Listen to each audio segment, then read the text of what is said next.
Assalamualaikum warahmatullahi wabarakatuh. Perkenalkan, kami dari kelompok 7 bimbingan konseling yang beranggotakan yang pertama saya sendiri, Rahyu Putri Andriani dengan NIM 1930105442 dan rekan saya Ramdhani dengan NIM 1930105443. Di sini kami akan membahas materi mengenai prinsip bimbingan konseling dalam proses pembelajaran dan bimbingan. Yang pertama, pengertian prinsip bimbingan konseling.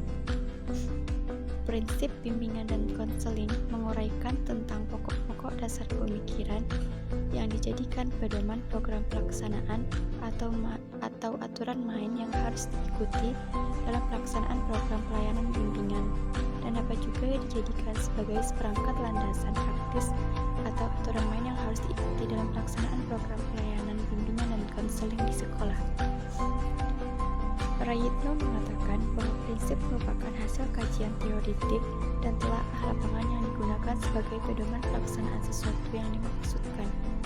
Jadi, dari pendapat di atas dapat disimpulkan bahwa prinsip-prinsip bimbingan dan konseling merupakan pemaduan hasil-hasil teori dan praktek yang dirumuskan dan dijadikan pedoman sekaligus dasar bagi penyelenggaraan pelayanan.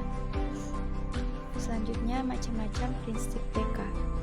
Prinsip pelayanan bimbingan konseling diantaranya adalah: pertama, bimbingan adalah suatu proses membantu individu agar mereka dapat membantu dirinya sendiri dalam menyelesaikan masalah yang dihadapinya.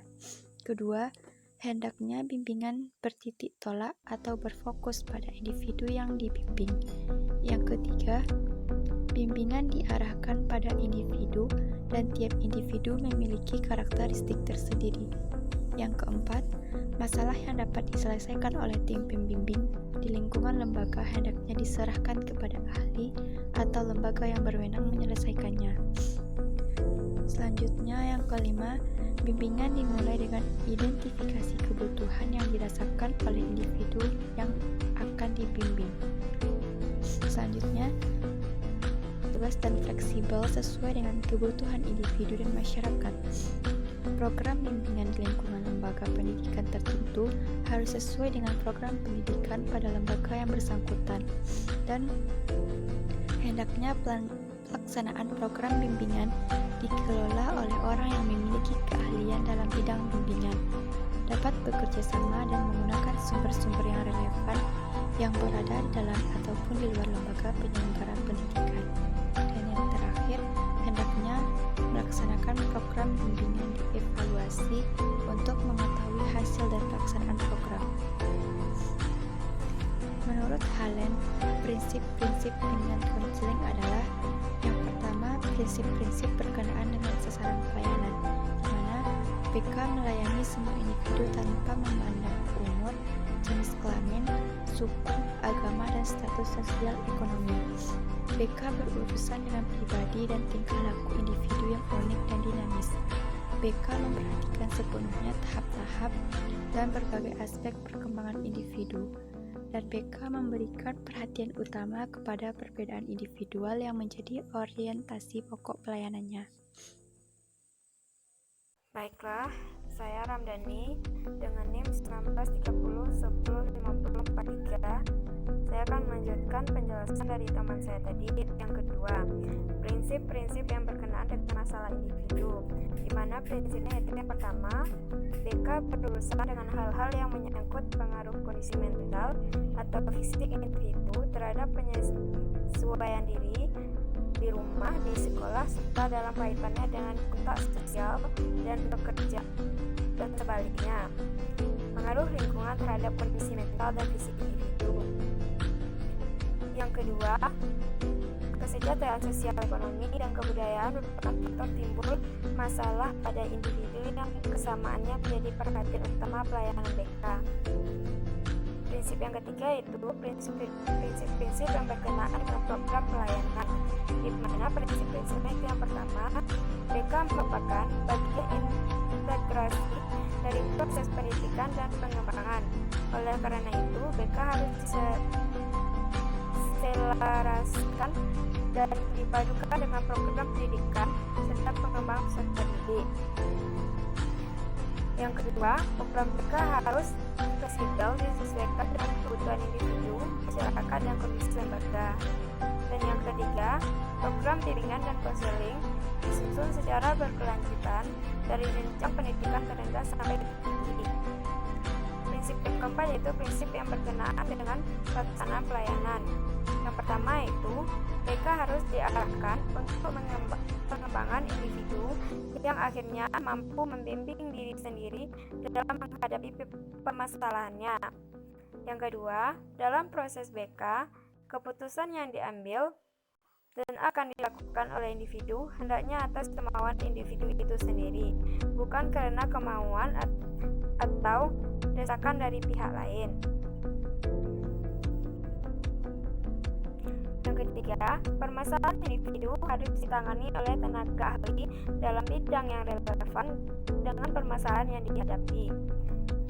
Yang keempat, kerjasama antara guru pembimbing, guru-guru lain, dan orang tua anak amat menentukan hasil pelayanan bimbingan.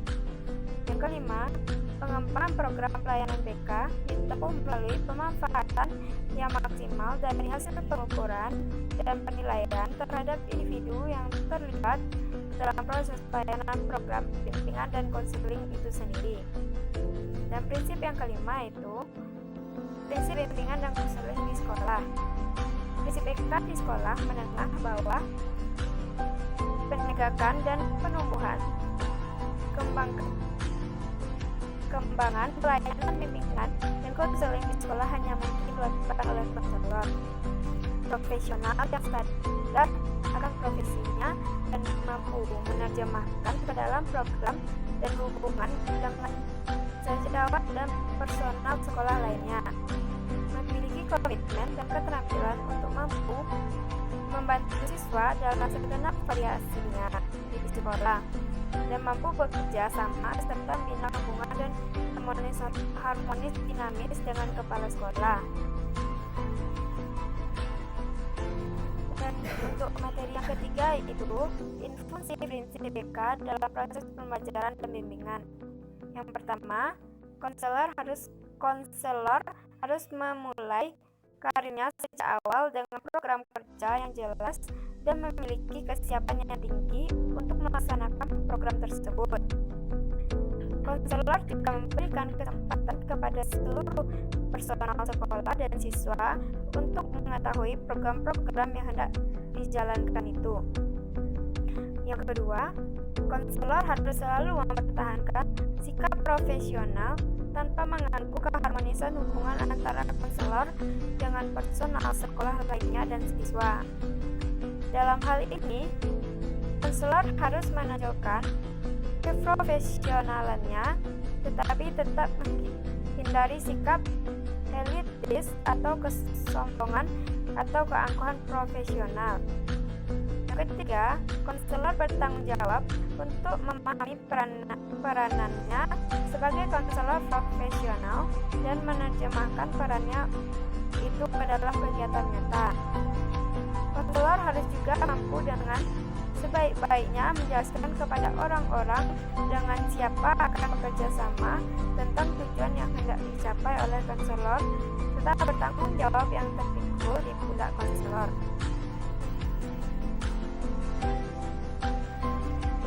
Yang keempat, konselor bertanggung jawab kepada siswa, baik siswa yang gagal, yang menimbulkan gangguan, yang berkemungkinan putus sekolah, yang mengalami permasalahan emosional, yang mengalami kesulitan belajar, maupun siswa yang memiliki bakat istimewa, yang berpotensi rata-rata, yang pemalu dan menarik diri dari khayalan ramai, serta yang bersikap menarik perhatian atau mengambil muka guru, konselor, dan personal sekolah lainnya. Dan yang terakhir, konselor harus memahami dan mengembangkan kompetensi untuk membantu siswa-siswa yang mengalami masalah dengan kadar yang cukup parah dan siswa-siswa yang menderita gangguan emosional, khususnya melalui penerapan program kelompok, kegiatan pengajaran di sekolah, dan kegiatan di luar sekolah, serta bentuk-bentuk kegiatan lainnya. Konselor harus mampu bekerja sama secara efektif dengan kepala sekolah, memberikan perhatian dan peka terhadap kebutuhan, harapan, dan kecemasan-kecemasan. Konselor memiliki kesempatan yang baik untuk menegakkan citra bimbingan dan konseling profesional apabila memiliki hubungan yang saling menghargai dan saling memperhatikan dengan kepala sekolah. Mungkin itu dari kelompok kami. Bila ada salah, saya mohon maaf. Assalamualaikum warahmatullahi wabarakatuh.